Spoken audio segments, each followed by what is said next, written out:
तो चलिए प्रिय बच्चों, आइए आज मैं आप लोगों के लिए फिर से कक्षा 8वीं गणित की वर्कशीट लेके आया हूं। और आज जो हमारी वर्कशीट है वो वर्कशीट है 31 नंबर की। आज हम पूरक कोण के बारे में जानेंगे। तो प्रिय बच्चों, मैं आपको थोड़ा बहुत पूरक कोण के बारे में बता देता हूं। पूरक कोण वे कोण होते हैं जिनका योग दो कोणों का योग है कितने अंश होना चाहिए? 90 अंश होना चाहिए। अर्थात ऐसे कोण जिनके दो कोणों का योग अगर 90 अंश होता है तो वह कैसा कोण होता है? पूरक कोण होता है। इसी के विपरीत समपूरक कोण होता है जो 180 का होता है, जो हम अगली वर्कशीट में पढ़ेंगे। तो प्रिय बच्चों, अगर आप इस चैनल में नए हो तो सबसे पहले चैनल को सब्सक्राइब कर लीजिएगा, लाइक कीजिएगा और दोस्तों के साथ शेयर अवश्य कीजिएगा। तो चलिए प्रिय बच्चों, हम लोग पूरक कोण वर्कशीट 31 को देखते हैं। देखें और समझे, आपके सामने लिखा है यहां पर प्रिय बच्चों। उदाहरण के रूप में आपको दिख रहा होगा कि ये पूरा जो कोण बना है यह 90 अंश का कोण है। अब इसे दो भागों में बांटा है हमने, तो एक है 60 अंश का और एक है 30 अंश का। इस प्रकार से 60 और 30 को अगर हम जोड़ते हैं तो दोनों कोणों का योग कितने अंश होगा प्रिय बच्चों? ये होगा हमारा 90 अंश। इसी प्रकार हम कह सकते हैं कि 60 धन 30 बराबर 90 अंश, अर्थात 60 अंश का पूरक कोण 30 है या 30 अंश का पूरक कोण कितना हो जाएगा? 90 अंश है। ठीक है प्रिय बच्चों, तो अब हम लोग जो है अभ्यास प्रश्न की तरफ चलते हैं। अभ्यास प्रश्न में देखिए, आपको यहां पर एक डायग्राम दिख रहा है, कह रहा है पूरक कोण दो पूरक कोणों का योग 90 अंश बताइए। तो यहां पर 20 का पूरक कोण आपसे पूछा है, तो देखिए 20 का पूरक कोण, अब मैंने बताया आपको कि दो कोणों का योग कितने अंश होना चाहिए? 90 अंश होना चाहिए। 20 में हम कितना जोड़ दें कि 90 आ जाएगा? तो प्रिय बच्चों, अगर हम 20 में 70 जोड़ दें तो हमारा कितने अंश आ जाएगा?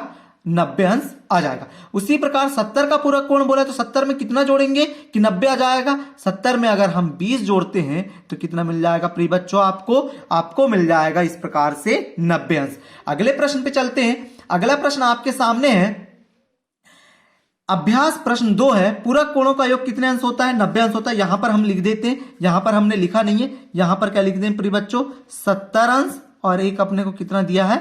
20 अंश दिया है, तो 20 अंश।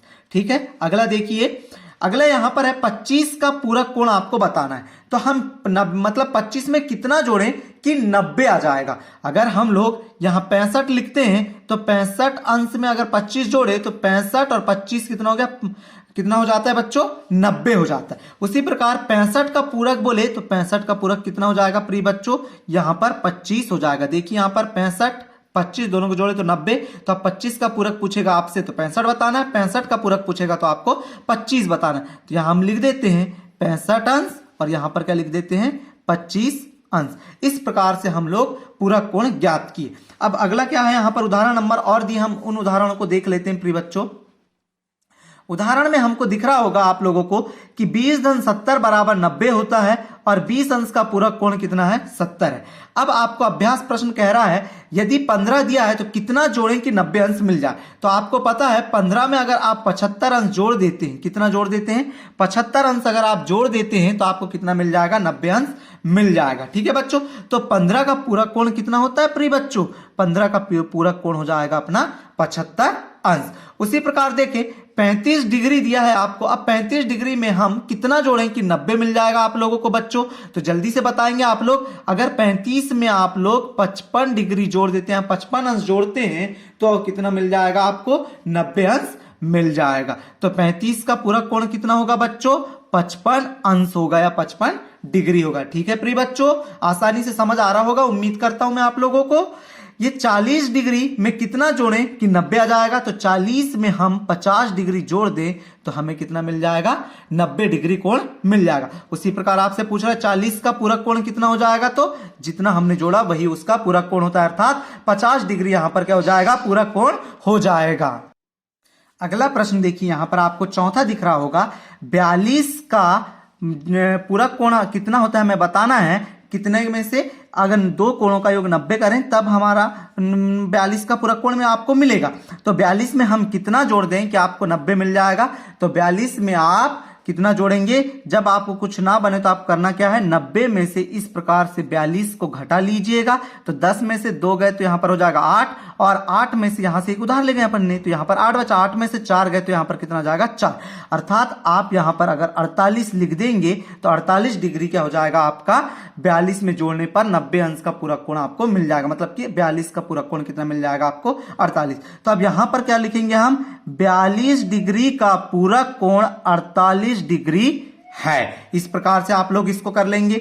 अब पांचवें प्रश्न में चलते हैं। फिर से आपको बोला है 52 डिग्री में कितना और जोड़ दें कि दोनों का योग 90 हो जाए। तो आप करना क्या है, सिंपल सा, 90 में से आपको जितना बोला जाता है उतना आपको क्या करना है, माइनस कर देना है। तो 52 को माइनस कीजिए तो कितना आ जाएगा, 10 में से 2 गए तो यहां पर 8, और यहां पर देखेंगे आप कि कितना बचा, 8, 8 में से 5 गए तो यहां पर कितना जाएगा, 3, अर्थात 38 अगर आप जोड़ देते हैं तो कितना हो जाएगा, 90 हो जाएगा। तो अब हम लिख सकते हैं 52 डिग्री का पूरक कोण 38 डिग्री है। इस प्रकार से हमने जो आपको 33 पृष्ठ पे जो वर्कशीट दी गई 31 नंबर की, उसको हमने हल किया है। यहां पर आपको पूरक कोण की परिभाषा दी है। क्या कह रहा है, जब दो कोणों के मापों का योग 90 डिग्री होता है तो ये दोनों कोण पूरक कोण कहलाते हैं। ये हमने आपको शुरू में बता दिया था। हमने ये आपको देखिए शुरू में हमने बताया था कि दो कोणों का योग 90 अंश होता है। इसी प्रकार यहां पर आप देखेंगे कि आपको लिखा हुआ है कि जब दो कोणों के मापों का योग 90 डिग्री होता है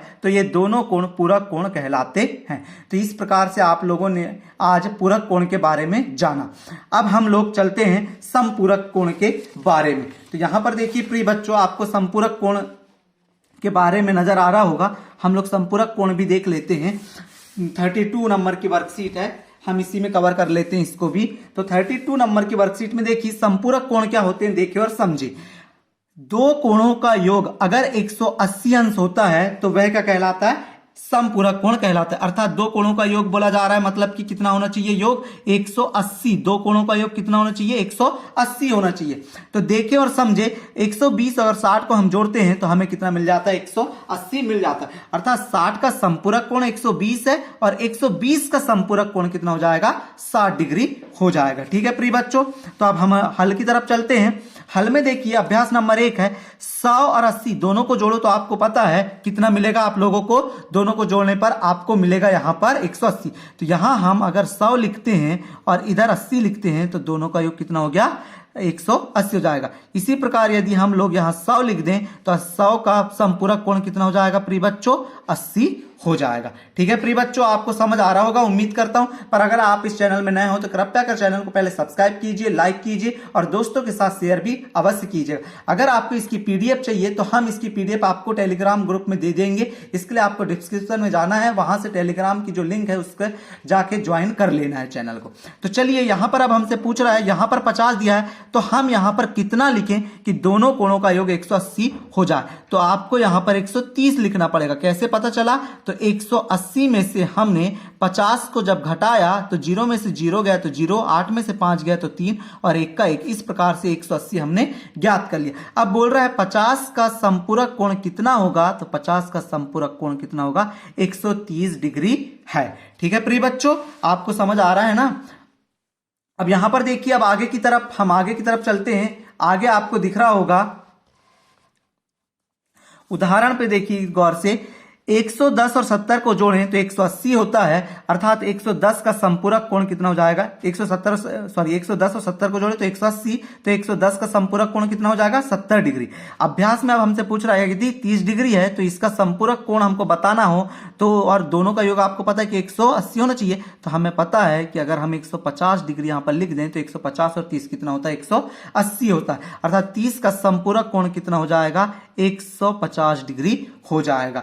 ठीक है प्रिय बच्चों, अब आगे की तरफ देखिए, हम आगे और चलते हैं। आगे यहां पर आपको दिख रहा होगा 120 में हम कितना जोड़ें कि 180 आ जाए, अर्थात 120 का संपूरक कोण हमें पता चल जाए। तो यदि हम 120 में 60 डिग्री जोड़ दें तो हमें पता है 180 मिल जाएगा। अर्थात 120 अंश का संपूरक कोण कितना हो जाएगा, 60 डिग्री हो जाएगा। ठीक है प्रिय बच्चों, 160 अगर आपको अब दिया है तो हम यहां पर कितना लिखें कि 180 अंश योग हो जाए इनका, तो हमें पता है 20 अगर हम 160 में जोड़ दें तो 180 हो जाता है। अर्थात 160 का संपूरक कोण कितने डिग्री होगा, 20 डिग्री या 20 अंश होगा।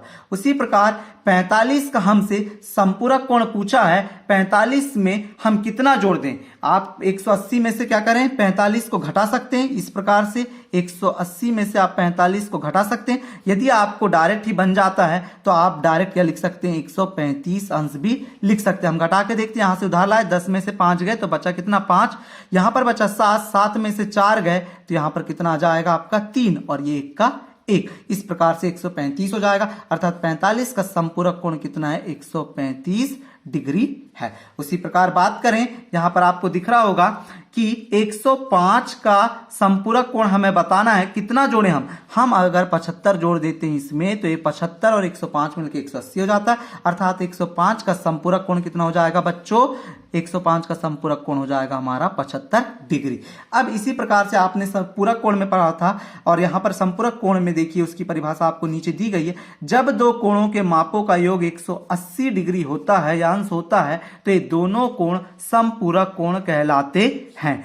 दो कोणों का योग अगर 180 अंश होता है तो वह संपूरक कोण कहलाते हैं। इस प्रकार से हमने आज पूरक और संपूरक कोण की जो वर्कशीट दी गई थी, वर्कशीट 31 और 32, उसको हमने कंप्लीट कर लिया है। अगर आपने नहीं किया है तो कृपया कर अच्छे से समझ के कर लें, और इसकी जो PDF है मैं आपको टेलीग्राम ग्रुप में दे दूंगा, आप टेलीग्राम ग्रुप को ज्वाइन कर लीजिएगा। हमारे चैनल में अगर आप नए हो तो चैनल को सब्सक्राइब अवश्य कीजिएगा। हमारे चैनल का नाम है read and learn with Ranjeet Kumar. ठीक है प्रिय बच्चों, दोस्तों के साथ शेयर अवश्य कीजिएगा, लाइक भी अवश्य कीजिएगा। धन्यवाद बच्चों।